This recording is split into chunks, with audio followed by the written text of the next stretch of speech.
at this point, I got the whole passenger side bondoed, smoothed out, and I'm letting it dry now. And then I'm going to the other side here. I'm making progress now as I'm doing the driver's side here, applying it in small amounts. I try not to be too excessive because this stuff does dry fast, so it's best to work in small amounts, and you can actually it just makes the work go a lot easier just working in smaller amounts and working it in.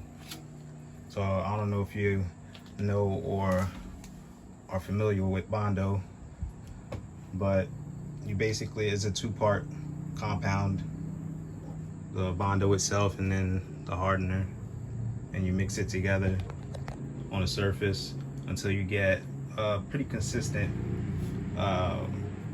color. You want a uniform color all the way around, and then apply immediately. Hurry, apply with your life, because once this stuff hardens, if you don't have it on, then it's garbage. You might as well just throw it away. So I'll show you the finished product once I'm done. So the Bondo's finally dry. My next step now is to sand it down till it's uniform, even smoothness all the way around.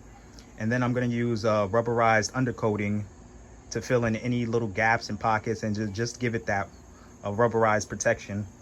And then finally put the floor mat over it and put the seats back in, and she'll be ready to go for the next step anyway. So I've been applying the undercoating, and this is what it's looking like so far.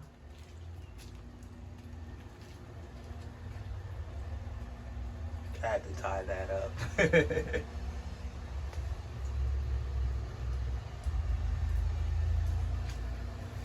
If you're wondering what it is, it's this. I'll let you know how good it comes out. This is the end result of letting the rubberized coating dry up. This was that Rust-Oleum rubberized coating in a can. At appearance, it looks fairly well, but I'm gonna be honest, I'm not too impressed with this at all. It gives a nice finish, and it might give a somewhat of a rubberized feel to it, but it's not sufficient enough. It's not thick enough. You'd have to put several layers on this, and ultimately the durability is not there, because the second you rub something up against it, as you can see, it starts peeling up. I just freshly painted that yesterday, so why is it coming up? I wouldn't advise using it. I mean, I had bought it a while ago, a bunch of cans, so I figured why not, get rid of them in a sense, right? Like, I did pay for them, so let's see what they actually do, and I didn't like the result much. All right, so my floor mats have been cut and put to size exactly where I want them. Before I put this transmission cover back on,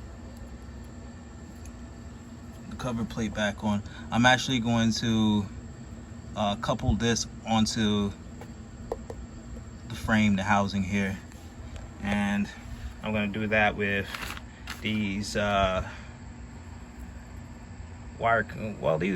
wire restraints. They're for electrical wires. They have the adhesive on the back, a clip on the front. Easy to run your wires in. So it's really as simple as this. Let me flip it around. I like to flip mine up. Put it where you want it. In this case, right here is good enough.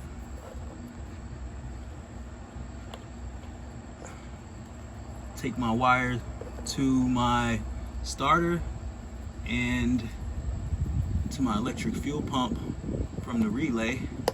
No, actually, one's from the relay, one's from the oil pressure switch. And as you can see, the wires run down that way. That is the fuel pressure regulator, the electric fuel pump, that little silver thing back there. That's where one of the wires runs to, that bottom one. And this one runs to the starter.